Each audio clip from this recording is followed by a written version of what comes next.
दिल में आप ही का इंतजार रहा है हमेशा से इस दिल में। स्वागत है आप सभी का इस भरी महफिल में। आज के इस आधुनिक समय में नारी सशक्तिकरण एक विशेष चर्चा का विषय बन चुका है। हमारे वेदों में भी लिखा हुआ है कि नारी ही सर्वश्रेष्ठ है। हमारे आदि ग्रंथों में तो यहाँ तक लिखा हुआ है यत्र नारीस्तु पूज्यन्ते रमन्ते तत्र देवता, अर्थात जहाँ नारी की पूजा होती है देवता भी वही निवास करते हैं। परंतु विडंबना तो देखिए, नारी सशक्तिकरण का इतना महत्व होने के बावजूद भी हमें नारी सशक्तिकरण की आवश्यकता महसूस होती है। हम लोग देखते आ रहे हैं कि महिलाओं पे कितना अत्याचार होता आ रहा है और ये आज से ही नहीं युगों युगों से होता आ रहा है।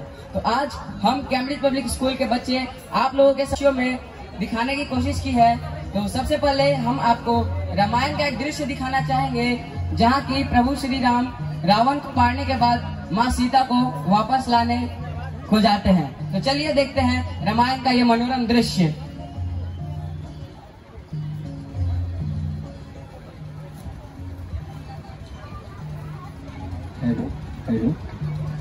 जय श्री राम, जय श्री राम। प्रणाम माते सीते। हनुमान, आयुष्मान भव पुत्र। प्रणाम माँ, आपका पुत्र एक शुभ समाचार लाया है। क्या हनुमान, शीघ्र बताओ, मैं अधीर होती जा रही हूँ।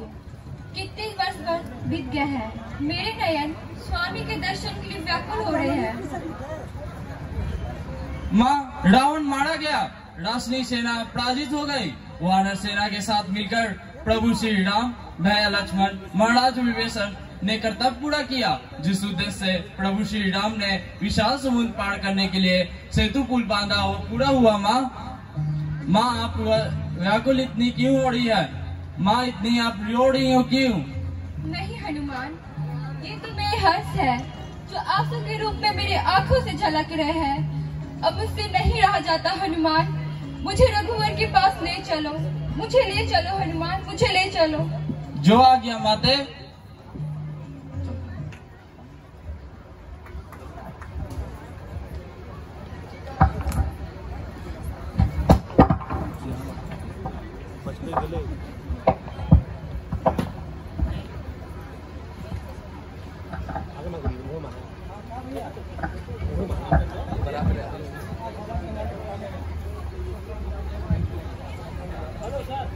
आप इतने चिंतित क्यों हो भैया? भाभी को लाने में विलम्ब हो रहा है इसीलिए? नहीं लक्ष्मण, अग्नि का प्रबंध करना होगा। अग्नि का प्रबंध है? क्यों भैया? हाँ लक्ष्मण, अग्नि का प्रबंध। यानी भाभी को अग्नि परीक्षा देनी होगी? नहीं भैया नहीं, मैं कदापि सहन नहीं कर सकता। लक्ष्मण सुनो तो। नहीं भैया नहीं, आपको भाभी पर संदेह है? जिन्होंने इतने वर्ष अशोक वाटिका में भूखे प्यासे एक पेड़ की छाया में बैठ आपके इंतजार में बिता दिए, वो संदेह हो भी कैसे सकता है? वो मायावी रावण छल को भाभी को लंका ले आया था, इसमें भाभी की क्या गलती भैया? ये घोर अन्याय है, अत्याचार है। मैं अपनी भाभी सीता को अपनी माँ की समान समझता हूँ और अपनी माँ के लिए अपने विरुद्ध विद्रोह भी कर सकता हूँ। लक्ष्मण सुनो तो, मैं सीता की कोई अग्नि परीक्षा नहीं ले रहा। ये आप क्या कर रहे हैं भैया? लक्ष्मण, मुझे अपनी सीता को अग्निदेव से वापस लेना है। ये आप क्या करें भैया? अग्निदेव से वापस लेना है? हाँ लक्ष्मण, अग्निदेव से वापस लेना है। जब सीता का हरण होने वाला था उससे कुछ दिन पूर्व मैं अपनी सीता को अग्निदेव के साथ भेज दिया था। जो सीता अभी अशोक वाटिका में है वो सीता की छाया मात्र भी नहीं है, इसलिए मैं अपनी सीता को अग्नि द्वार लाने कह रहा हूँ। मुझे क्षमा कर दीजिए भैया, मुझे क्षमा कर दीजिए। मैं आपके उद्देश्य जाने में संदेह कर रहा था। कोई बात नहीं लक्ष्मण, तुम जाओ और अभी अग्नि का प्रबंध करो। जैसी आपकी आज्ञा भैया।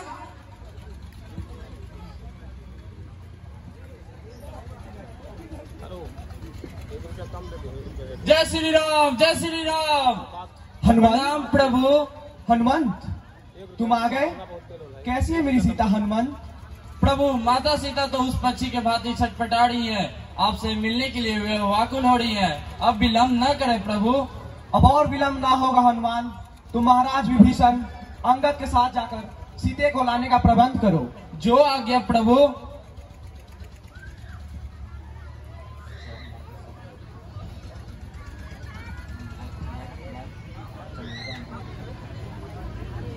ठहरो सीता, तुम्हें मेरे पास आने से पूर्व इस अग्नि द्वार को लांघना ही होगा। आप यहाँ क्या करे प्रभु? माता सीता पर कोई संदेह है क्या? नहीं हनुमंत, मुझे सीते पर कोई संदेह नहीं। तो फिर क्या प्रभु? हनुमंत, सीते को अग्नि द्वार लांघना अति आवश्यक है। परंतु ठहरो हनुमान, जैसे रघुवर चाहते हैं वैसा ही होगा। मैं अग्नि द्वार को लांघ कर ही आगे बढ़ूंगी। लक्ष्मण वीर, आप अपने बाणों की उष्मा से अग्निदेव का आह्वान करें। जैसे आपकी आज्ञा भाभी।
जिसे समस्त संसार अपनी माता कहती है, उस नारी से उसकी पवित्रता का साक्ष्य मांगा जाता है। उस संसार की जननी से अग्नि परीक्षा दिलवाई जाती है और ऐसा कोई पहली या आखिरी बार नहीं हुआ था। ऐसा युगों से हो रहा है और अभी भी नारी जाति के हालात कुछ हद तक सही भी नहीं है। इसी हमारे इस पूज्य सभ्यता में नारी को माता, पुत्री, बहन का औहदा दिया जाता है। उसे लक्ष्मी, दुर्गा, सरस्वती का रूप माना जाता है और यही इसी पूज्य सभ्यता में हमारी नारी का अपमान युगों युगों से होता आ रहा है और इसी अपमान का साक्ष्य है महाभारत युद्ध, जहां के इस पुरुष सभ्य समाज ने समस्त संसार के नारियों का अपमान किया था। तो आइए हम सभी उस सभा का दृश्य देखते हैं जहां पर इस पुरुष प्रधान समाज ने नारियों का, इस संसार के समस्त नारियों का अपमान किया था और ये है हमारा मनोरम दृश्य।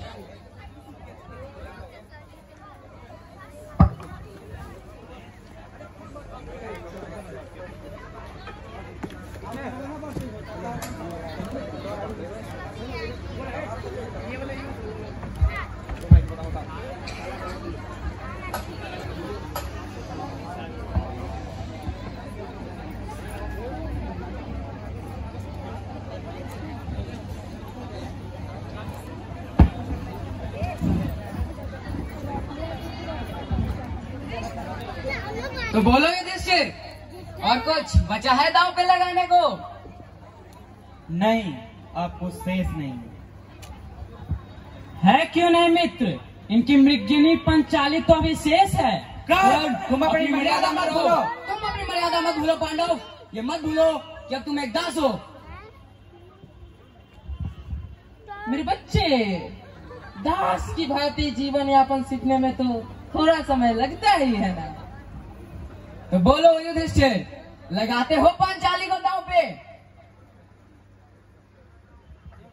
हाँ। या मामा श्री, तो फेंकिए पासा और डाल दीजिए पांचाली को भी मेरी चरणों में। मामा श्री, मुझे नो चाहिए। नो। तो ये ले भांजे, पांचाली तेरी चरणों में। नो। वाह मामा श्री वाह, अब पांचाली भी हमारी दासी हुई। आखिर ये दासी हमारी सेवा में क्यों नहीं है भांजे? है दास, जाओ और उस पांचाली को इस बड़ी सभा में उपस्थित करो।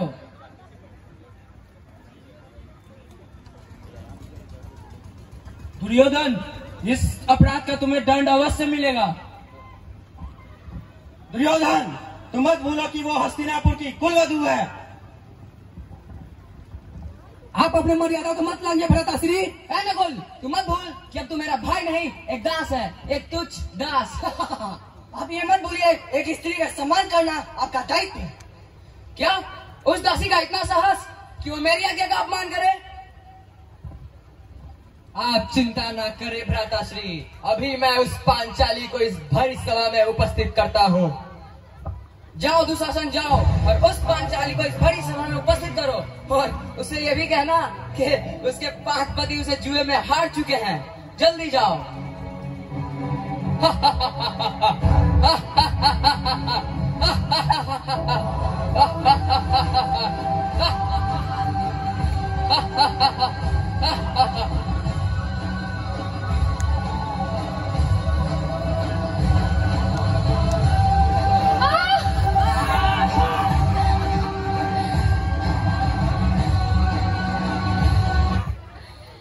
सभी सम्राटों को अपना सर शर्म से झुकाए लज्जा नहीं आ रही?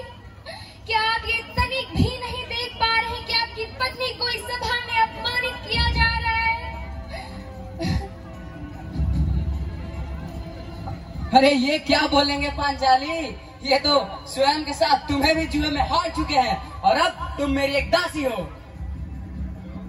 मैं दासी नहीं हूँ मूर्ख दुर्योधन, मैं साम्राज्य हूँ। तुम्हारे 64 पर परा कोई मेरू नहीं जिसे तुम जब चाहे उठाकर फेंकोगे। तुम्हारे 5 पति तुम्हें जुए में हार चुके हैं और अब तुम मेरी एक दासी हो और इससे आगे मैं कुछ नहीं सुनना चाहता हूँ।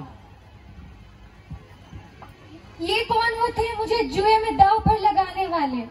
मैं कोई रत्न या स्वर्ण कमल नहीं जिसे जुए में दांव पर लगाया जाए। मेरे पतियों ने मुझे जुए में दांव पर लगाया भी तो क्या इन्होंने मुझसे आज्ञा ली? वो सब मैं नहीं जानता। तुम्हारे 5 पति तुम्हें जुए में हार चुके हैं और अब तुम मेरे एक दासी हो और तुम्हें मेरी आज्ञा का पालन करना होगा। दुशासन, इस अहंकारी को मेरी जांघों पर बैठाकर इसका अहंकार तोड़ दो। दुर्योधन, अगर मैंने तुम्हारे जंघा न तोड़ी तो मैं भी पांडु पुत्र भीम नहीं। क्या इस सभा में कोई ऐसा वीर नहीं जो मेरी मान की रक्षा कर सके? अगर नहीं तो आप भी एक अबला नारी की तरह अपने हाथों में चूड़ियां पहन लीजिए, अपने मयानों में तलवारों की जगह कायरता का पाठ भर लीजिए। अपने चेहरे पर ये कालिक पोतने से शर्म से अच्छा है अपने चेहरे पर कालिक पोत लीजिए, क्योंकि जो व्यक्ति एक कुलवधू स्त्री का सम्मान करना नहीं जानते वो एक क्षत्रिय कहलाने के लायक नहीं। एक दासी का सम्मान कैसा? वैसे भी तो तुम्हारे 5 पति हैं ही। मेरे मित्र दुर्योधन को अपना छठा पति मान लो। कर्ण, तुम अपनी मर्यादा मत भूलो। तुम अपनी मर्यादा मत भूलो पांडव, ये मत भूलो कि अब तुम एक दास हो। और वैसे भी गलती क्या कह दिया मेरे प्रिय मित्र कर्ण ने? एक दासी का क्या सम्मान, क्या अपमान। दुशासन, वस्त्र हर लो इस दासी के। दुर्योधन, तुम मत भूलो कि तुम एक दास हो। दुशासन, अब ज्यादा समय बर्बाद ना करो, वस्त्र हर लो इस दासी के। हे पितामह, गुरुद्रोण, कृपाचार्य, क्या आप ये सब नहीं देख रहे हैं? क्या आपको हो रहे इस सभा में अभद्र व्यवहार का तनिक भी ज्ञान नहीं? हस्तिनापुर की कुलवधू को आपके समक्ष कलंकित किया जा रहा है और आप सब मौन हैं। महाराज, आपने क्यों नहीं उन जितना को क्षण काट दिया जिसने आपकी कुलवधू को जुए में दांव पर लगाया? महाराज, आपने क्यों नहीं उस सर को धड़ से अलग कर दिया जिसने आपकी कुलवधू को गंदी नजरों से देखा? उत्तर दीजिए महाराज, उत्तर दीजिए। अरे ये क्या उत्तर देंगे पांचाली? उत्तर तो मैं तुम्हें दूंगा इस बड़ी सभा में नग्न करके। दुशासन, वस्त्र हर लो इस दासी के। दुशासन, यदि तूने पंचाली को छुआ भी तो मैं तुम्हारा हाथ तुम्हारे शरीर से अलग कर दूंगा। दुशासन, भगवान के लिए ऐसा ना करो, ये हमारी कुलवधू है। तो तुम पांडव खुद इस पांचाली को अपने वस्त्र उतारने को बोल दो।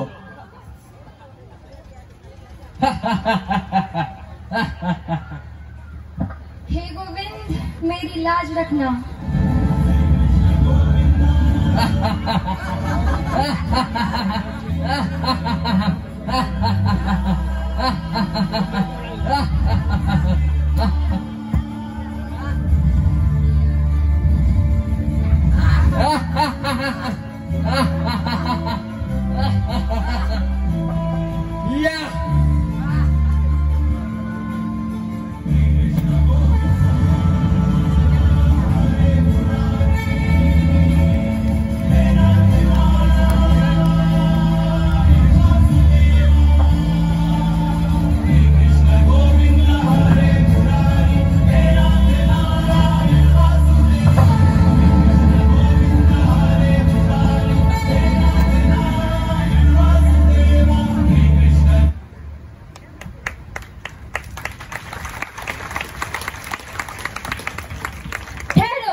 अब भी मौन है ये सभा, अब भी किसी को अपने धर्म पर कोई संदेह नहीं। क्या आप सब नहीं जानते किसी साधु का मौन रहना किसी दुष्ट के शब्दों से बड़ा अपराध होता है। आज इस सभा में समग्र स्त्रियों के आंखों के आंसू बहाए हैं मैंने, और आज इस सभा में मैं यज्ञसेन द्रौपदी इस सभा को श्राप देती हूँ कि यह सभा आज ही डूब जाएगी। अंतिम बार हम इस महल में आज्ञा मांग रहे हैं। 13 साल बाद जब हम वापस आएंगे तब हम अपना अधिकार मांगेंगे। मैं पांडव पुत्र भीम ये शपथ लेता हूँ कि जब तक इस दुशासन की छाती चीरकर इसका लहू न पीलूं तब तक अपने पूर्वजों को मुख नहीं दिखाऊंगा। मैं कुंती पुत्र अर्जुन ये प्रण करता हूँ कि जिसने भी पांचाली के साथ हुए पत्र विवाह का देखा है वो कुरुवंश के नाश का साक्षी बनेगा।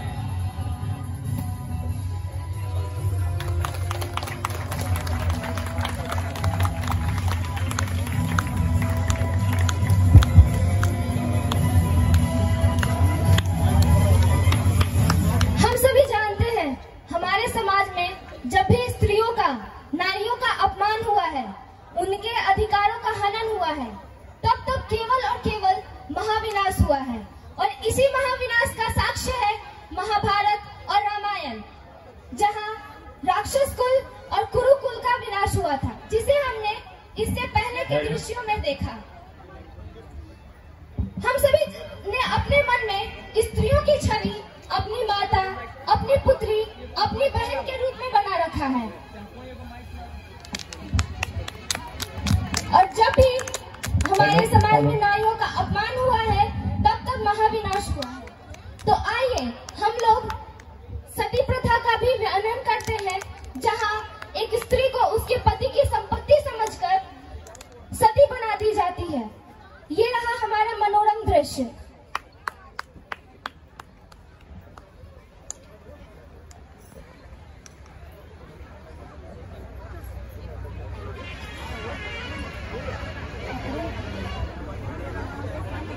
उठिए जी, आप मुझे ऐसे छोड़ के नहीं जा सकते। उठिए जी, क्या आप सारे वचनों को भूल गए जो आप हमें शादी के समय दिए थे? उठिए जी, उठिए जी, मैं आपके बिना नहीं जी सकती। उठिए जी, क्या आप सारे वचनों को भूल गए? उठिए जी,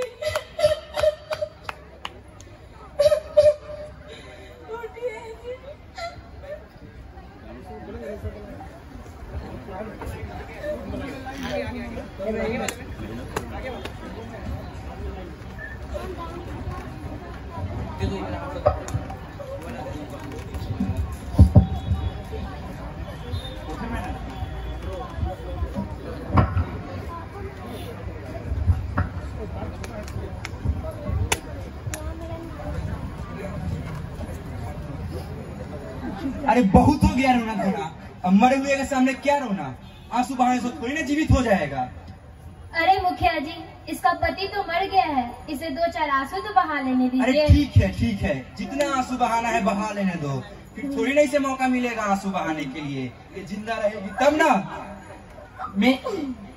मेरी महती नोटों की कसम, आपकी बात मुझे पल्ले ना पड़े मुखिया जी। क्या रे मुंशी, अपनी गांव की परंपरा भूल गया? तू नहीं जानता अगर किसी का पति मर जाए तो उस औरत का जीवित रहना पाप होता है, उसे भी उसके पति के साथ परमेश्वर की अंतिम यात्रा पर भेज दिया जाता है। तो इस बेचारी को भी सती बनना होगा? कोई ना, ये हमारी सदियों से चली आ रही परंपरा है और आज भी यही होगा। आज भी यही होगा? मतलब ये है कि आज तुम्हें भी अपने मरे हुए पति के साथ चिता पर बैठना होगा। ये हमारे महती नोट की कसम। मैं कब मरूंगी या सती होंगी या नहीं, इसका फैसला आप कैसे कर सकते हैं? ए लड़की, तेरी इतनी हिम्मत, तू मुझसे सवाल करे? ये हमारी परंपरा है और इसे तुम्हें भी मानना ही होगा। मैं न मानती ऐसी परंपरा को। मेरा पति मर गया तो क्या हुआ, मैं जिंदा हूँ ना। तुम्हें तो हमारी परंपरा को मानना ही होगा छोरी। वैसे भी तू जिएगी किसके वजह? तुम्हारे लिए कमाने वाला चल बसा और तू ठहरी औरत जा। कैसी चलाएगी अपनी जिंदगी? औरत हूँ तो क्या हुआ, मैं अपने पेट पालने पर तो कमा ही सकती हूँ। और मेरा पति मर गया तो क्या हुआ, मैं जिंदा हूँ ना। और मैं अपने पति के साथ मरूंगी, इसका फैसला मैं खुद ही करूंगी। देख रहे हो मुखिया जी, इसकी जवान कैसे ज्वालामुखी की तरह फूट रही है। फैसला तो हो चुका है छोरी। वैसे भी तू जीत के क्या कर लेगी? बच्चे तो है नहीं तेरे, तुम्हारे घर में सिर्फ तुम दो थे, जिसमें से तुम्हारा पति अब चल बसा। अकेले कैसे चलाएगी अपनी जिंदगी? विधवा होकर दूसरे मर्दों के साथ नैन मटक्का करेगी? क्या दुर्व्यवहार है मुखिया तेरा। क्या एक पत्नी बस अपनी पति की संपत्ति ही होती है? क्या पति के बिना पत्नी का कोई अस्तित्व नहीं होता? कहाँ लिखा हुआ है कि पति के बिना पत्नी का कोई मोल नहीं होता?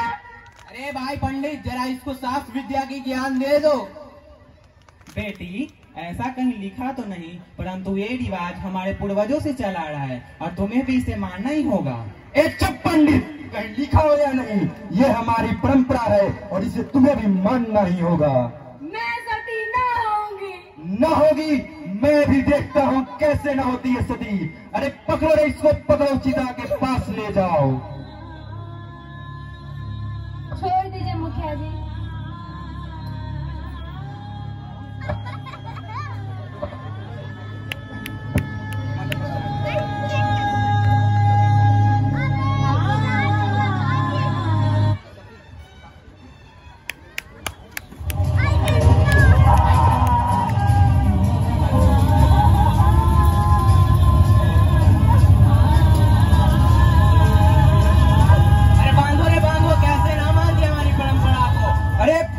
जल्दी आग लगा, जल्दी।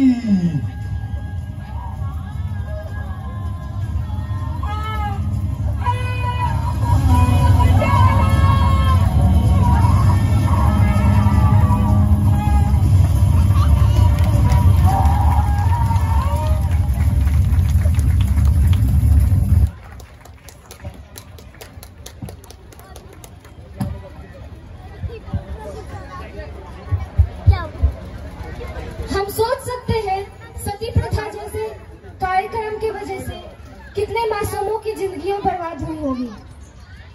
आज भले ही सती प्रथा नहीं है, परंतु आज भी मासूमों को दहेज के फंदे पर लटकाया जा रहा है। जी हाँ, अब हम हमारे समाज के उस अंधकार पर रोशनी डालने जा रहे हैं जहाँ जो हमारे समाज के लिए अभिशाप बना हुआ है। मुझे बहुत हंसी आती है जब सुनने को मिलता है लड़का अमीर है, खानदानी है, बहुत कमा लेता है, पर जब लड़का मुंह खोलता है तो सुनने को मिलता है उसकी कीमत। वो बताना शुरू करता है अपनी कीमत कि उसकी क्या कीमत है। लेकिन समझ नहीं आता, जब लड़का अमीर था, खानदानी था, फिर भी उसे अपनी जीवन संगी, जीवन साथी के पालन पोषण के लिए भीख क्यों मांगना पड़ रहा है? सच मानिए, दहेज कोई प्रथा नहीं है, ये हमारे समाज का कलंक है जो हमारे समाज को अंदर ही अंदर खोखला करता जा रहा है।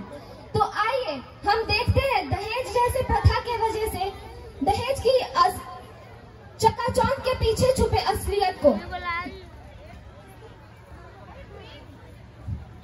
अरे सुनती हो भाग्यवान, आज अपनी बिटिया को देखने के लिए लड़के वाले आ रहे हैं। जाकर देखो बिटिया तैयार हुई कि नहीं हुई। देखती हूँ जी। जी बाबा, मैं तैयार हो ही गई समझिए। बेटी, आज तुम्हें लड़के वाले देखने आ रहे हैं।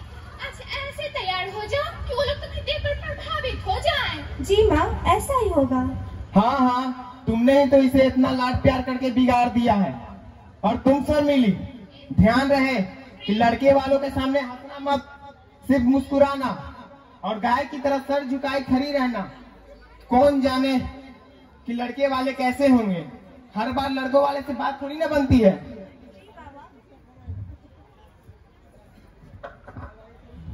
सुनो जी, तुम मेरी फूल सी बच्ची को डराओ मत। बेचारी पहले से ही घबरा गई है। ये कुछ ऐसा वैसा काम न करेगी जिससे हमारी बिरादरी में नाक कट जाए। हाँ वो तो ठीक है, पर मेरी भी बातों का ध्यान में रखना। ठीक जी। एक बात जानती हो राधा? क्या हुआ जी? रामू को जानती हो? अच्छा अच्छा, वो अपन पुरान पड़ोसिया। हाँ हाँ, वही। पता है, जब मैं उसके साथ उसके बेटे के लिए लड़की देखने गया था ना, तो क्या हुआ था जी? बताइए, कौन पता रहेगा। पूछो मत भाग्यवान, क्या हुआ वहाँ पे। लड़की तो बिना बताए ही अंदर आ गई। हम लोगों को तो प्रणाम तक ना की। बताओ, उसने तो अपने माँ बाप का नाम ही डुबा दिया। रामू बोलने लगा, कैसी बेटी है आपकी, कोई लाज शर्म ही नहीं है। तुम सुन रही है ना सन मिली?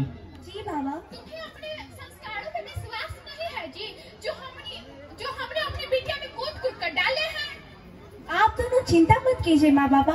आप दोनों ने मुझे इतना पढ़ाया लिखाया है कि आज मैं इतनी समझदार हो चुकी हूँ कि मुझे क्या करना है मुझे पता है। तो भी मेरे बातों को ध्यान में रखना। जी। एक बात पूछो जी। पूछो। तुम अपनी बिटिया से हमेशा गुस्से में काहे बात करते हो? क्या तुम इसे प्यार नहीं करते हो? तुम्हें क्या लगता है भाग्यवान, क्या मैं अपनी बिटिया से प्यार नहीं करता? बहुत ज्यादा प्यार करता हूँ मैं इससे, पर क्या करूँ, इसकी भी भविष्य की चिंता होती है मुझे। न जाने कल होकर मुझे कुछ हो गया, इसका कौन ध्यान रखेगा? आप ऐसे मत बोलिए बाबा, आपको कुछ नहीं होगा। अच्छा वो सब छोड़ो, तुम जाकर देखो, मेहमान कभी भी आ सकते हैं। नाश्ते पानी की तैयारी करो। देखती हूँ जी। बेटी, आज तेरे कारण तेरे बाबा इतने दुखी और चिंतित हैं, तो कुछ ऐसा वैसा काम ना करना। जी माँ, मैं ऐसा कुछ काम नहीं करूँगी।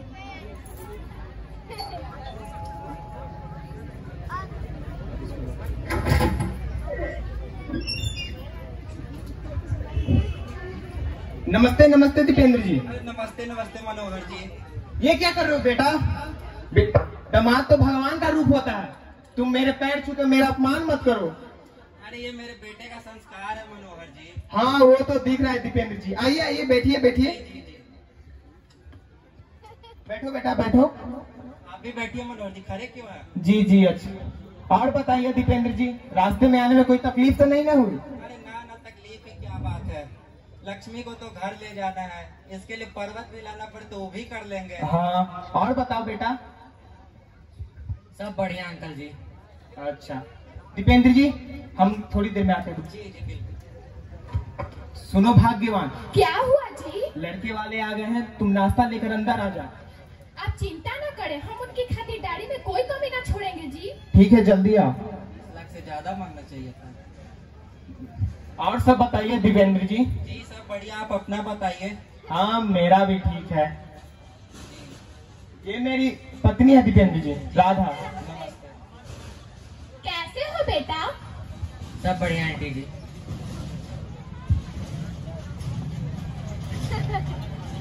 गांव कैसे आना हुआ बेटा? जी नौकरी से छुट्टी मिली थी तो सोचा गांव आ जाऊं। नौकरी करते हो? जी हाँ। सरकारी नौकरी करते हो कि प्राइवेट नौकरी करते हो? जी सरकारी नौकरी है। कितने कमा लेते हो बताओ तो बेटा? ये क्या पूछ रही हो राधा? मेहमानों से ऐसे बात करते हैं? सुनो जी, हम अपनी बिटिया दे रहे हैं इनको, तो संतुष्टि कर लेने तो थोड़ी बहुत हम हाँ हाँ वो तो ठीक है, पर तुम देख नहीं रही हो कितने दूर से आए, थके हुए हैं। नाश्ता पानी कीजिए दीपेंद्र जी। जी नाश्ता पानी तो होता रहेगा मनोहर जी, जरा अपनी बेटी को तो बुलाइए, उसे भी तो देख ले, तभी तो बात आगे बढ़ेगी ना। जी जी अच्छा अच्छा। राधा बिटिया को लेकर आ। जा रही हूँ जी।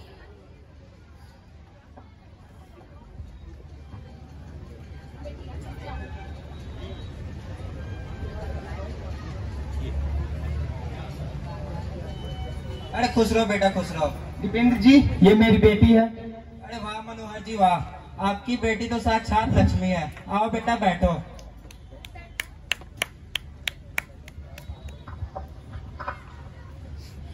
दामाद जी, आपको जो पूछना है हमारी बिटिया से पूछ लीजिए। बड़ा भी पास है, वो भी अव्वल दर्जे से। गांव की लड़कियां तो पढ़ी भी ना है। हाँ बेटा पूछ लो जो तुम्हें पूछना हो। जी आपका नाम क्या है? जी शर्मिली। आप कहाँ तक पढ़ी लिखी हैं? जी 12वीं तक। अरे बेटा क्या तुम भी ये पढ़ाई लिखाई की बातें करने लगे, घर गृहस्थी की बातें करो ना। खाना बनाना आता है या नहीं, सिलाई कढ़ाई आता है या नहीं, ये सब पूछो। जी आप घर गृहस्थी संभाल लेती हैं? जी इस सब में हमारी बिटिया तो निपुण है दामाद जी, आप चिंता न कीजिए। ऐसा खाना बनाएगी कि आप खा खा कर मर जाइएगा। सही करिए दीपेंद्र जी, इसने तो इसे घर के काम काज में पूरी तरह निपुण कर दिया है। जी जी वो तो देख रहा है मनोहर जी। तो आप कुछ बोल रहे हैं दीपेंद्र जी? जी नहीं, अब बात को आगे बढ़ाया जाए तो क्या हम ये रिश्ता पक्का समझे? भाग्यवान मुंह मीठा करवाओ। अरे मुंह तो मीठा होता रहेगा मनोहर जी, लेकिन मन मीठा हो जाता तो ज्यादा अच्छा होता। ओ भाग्यवान बिटिया को लेकर अंदर जाओ। चलो बेटी अरे अंदर चलो। यहीं बैठेगी बिटिया, जो बात होगा सबके सामने होगा, बता ही दे रहा मनोहर जी। बैठ जाओ बेटी बैठ जाओ। जी अच्छा, तो आप बताइए आप क्या चाहते हैं? अब इसमें बताना क्या है मनोहर जी, जो दे सकते हैं वो दे दीजिए। फिर भी दीपेंद्र जी आप लड़के वाले हैं, आप अगर बोलिएगा वही ना होगा। अरे आपसे जो बन सके वो दे दीजिए मनोहर जी, इसमें बताना क्या है। फिर भी दीपेंद्र जी आप जो बोलिएगा वही ना होगा। अब देना क्या, 20 लाख दे दीजिए, बात खत्म। 20 लाख? और न तक, मेरा बेटा भी तो सरकारी नौकरी करता है। फिर भी दीपेंद्र जी मैं गरीब आदमी हूँ, इतना सारा पैसा कहाँ से लाऊंगा? अब आपको तो शादी करनी, उतना तो देना ही होगा मनोहर जी, वरना रखिए सारी उम्र कुमारी। फिर भी दीपेंद्र जी आज खुद तो मेरा इज्जत रखिए, वरना समाज में मेरा बदनामी हो जाएगा। अब इतना मोल भाव करना ठीक नहीं मनोहर जी। फिर भी दीपेंद्र जी आप मेरा ध्यान रख, आप मेरा इज्जत रख तो ख्याल रख रहे हैं। अब देना है तो दीजिए मनोहर जी, इतना मोल भाव करना ठीक नहीं। फिर भी दीपेंद्र जी आप ऐसे कैसे बोल सकते हैं? आपको पता भी है मेरे बाबा ने मुझ पर कितना मेहनत करके मुझे पढ़ाया लिखाया है। अरे तेरा बाप पगला है, अगर उस वक्त का पैसा अभी रखता तो काम आता ना। और मनोहर जी गोईठा में घी सुखाए तो उसका ठेका हम ले रहे हैं, कान खोल के सुन लीजिए, 20 लाख से 1 रुपया कम ना लेंगे। फिर भी दीपेंद्र जी आप मेरा खुद तो ख्याल रख रहे हैं। अरे चल बेटा, इनको समझाना ही बेकार है। रुक जाइए दीपेंद्र जी, समझे जी? दीपेंद्र जी रुक जाइए।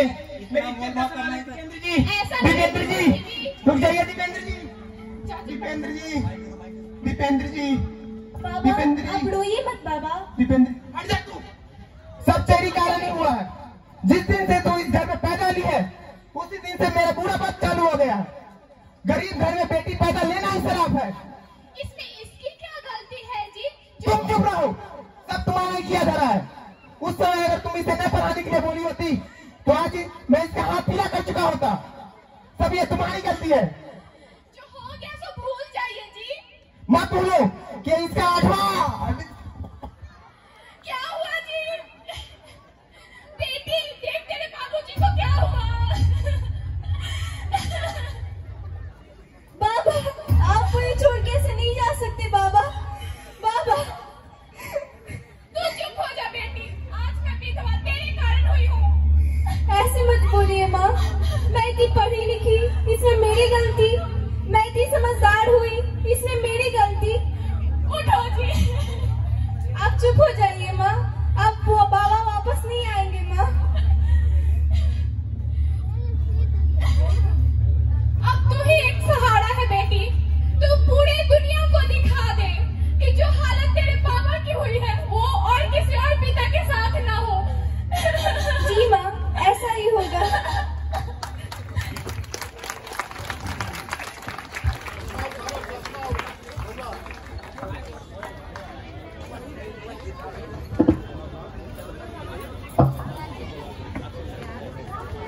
हमने देखा किस प्रकार इस समाज के बनाए हुए नियमों के आगे एक बेटी के बाप ने दम तोड़ दिया।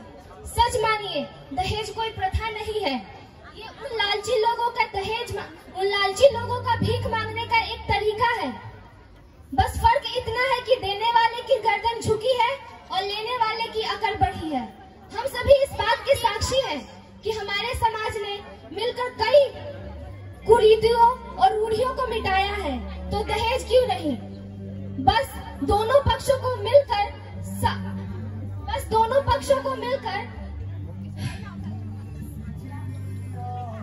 तो आइए हम सभी साथ में संकल्प लेते हैं कि जीवन में इतना कमाएंगे कि बेटे की शादी पर दहेज मांगने न जाएंगे और बेटी को इतना पढ़ाएंगे कि दहेज देने की नौबत न आएगी। जी धन्यवाद। अब हम अपने नाटक के मंचन को विराम देते हुए आप लोगों के समक्ष एक कविता प्रस्तुत करने जा रहे हैं। पर इस कविता से पहले मैं आप लोगों से कुछ प्रश्न पूछना चाहूंगा। आप लोगों से इसलिए क्योंकि आप ही से और मुझी से समाज बनता है। क्या महाभारत में द्रौपदी के चीर हरण को रोकना वाकई असंभव था, या फिर रामायण में माँ सीता जिन्होंने 14 वर्ष का वनवास प्रभु श्री राम के साथ गए और अपनी पत्नी होने का एक धर्म निभाया, क्या प्रभु श्री राम का उनसे उनकी पवित्रता के लिए एक अग्नि परीक्षा की मांग करना कितना जायज था? तो चलिए सुनते हैं हम कविता। जीवन का आधार है नारी, जीवन का आधार है नारी, उत्सव और त्योहार है नारी। कभी शारदा कभी लक्ष्मी, दुर्गा की अवतार है नारी। मत समझो बेकार है नारी, मत समझो लाचार है नारी। अब आगे की कुछ पंक्तियां मैं उन नारियों को संबोधित करते हुए कहना चाहूंगा जो अभी भी अपने आप को दुर्बल निसहाय समझती हैं। तो मैं आप लोगों से कहना चाहूंगा, सुनो द्रौपदी शस्त्र उठा लो, अब गोविंद ना आएंगे। सुनो द्रौपदी शस्त्र उठा लो, अब गोविंद ना आएंगे। खुद ही अपना मेहंदी हटाओ, खड़ग संभालो, खुद ही अपना चीर बचा लो। दुयुध बिछाए बैठे शकुनी, मस्तक सब कट जाएंगे। सुनो द्रौपदी शस्त्र उठा लो, अब गोविंद ना आएंगे। सुनो द्रौपदी शस्त्र उठा लो, अब गोविंद ना आएंगे। सजा मौत की लागू होगी जब सारे दोषी लड़कों पर, सजा मौत की लागू होगी जब सारे दोषी लड़कों पर। कोई लड़की नहीं मिलेगी खून से लथपथ सड़कों पर, कोई लड़की नहीं मिलेगी खून से लथपथ सड़कों पर। तो आओ प्रण लो मेरे साथ, तो आओ प्रण लो मेरे साथ और आह्वान करो, अपनी मर्यादाओं को समझो, नारी का सम्मान करो, नारी का सम्मान करो। आप सभी को हम समझते हैं कि हमने आप सभी को एक संदेश देने का काम किया है। हम समझ रहे हैं कि आप लोग हमारे इस नाटक के मंचन को देखकर प्रभावित हुए होंगे। आशा करते हैं कि आप लोग महिला सशक्तिकरण को इसके उच्च स्तर पर प्रभावित करेंगे। अब हम सभी सीपीएस के परिवार आप सभी को सहृदय धन्यवाद देना चाहेंगे और उम्मीद करते हैं कि हमेशा हम सभी सीपीएस परिवार पर आपका आशीर्वाद बना रहेगा। धन्यवाद।